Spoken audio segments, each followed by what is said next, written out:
I have from my stay on board of the space station is to work with wonderful people like Roman and like Bob and Jeff and Max and all the others, Nicole that were there.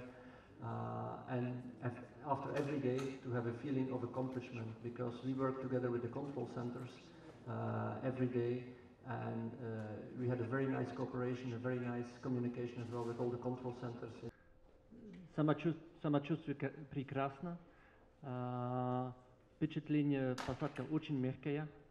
Когда была у меня первая посадка, была очень жесткая посадка. I had several wow moments. We have an opportunity to view the shuttle as it does a 360-degree tour around the space station.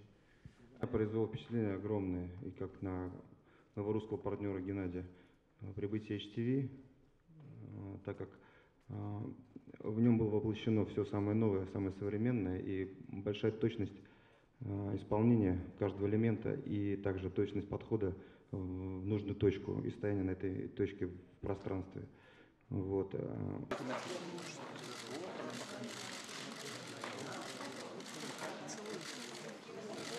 А руки пожмите.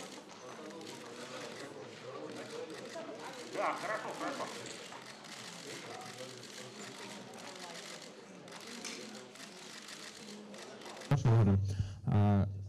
В принципе, обязательно у нас будет игрушка, она, в частности, практически ответили сами на свой вопрос. Да, это подарено моим детьми. Та же самая игрушка «Черный кот», которая летала со мной в 15-й экспедиции. Она продолжит космическое путешествие вместе со мной. Эта игрушка подарена моим детьми. Она, в общем, так и по акрониму, и имя у нее есть такое вот Димлер. То есть Дима и Лера — это вот имена моих детей.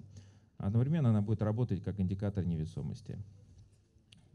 Personal items we're bringing up are things of family and friends, and some thank yous for the very important instructors that have helped us get to where we are. Да, личные вещи у нас немного, фотография семьи, моей дочери. И тоже в прошлом неделе мои родители послали мне маленькую игрушку, тигр, потому что следующий год будет игра тигра. У меня маленький талисман тигр. Потому что программа полета для нашей экспедиции крайне обширна и, наверное, как для каждой экспедиции, достаточно уникальна. Мы будем работать также с российскими научно-исследовательскими модулями МИМ-2, закончим его интеграцию, выполним выход в открытый космос вместе с Максимом Сураевым, и что позволит нам полноценно использовать этот модуль как стыковочный порт и также как исследовательский модуль.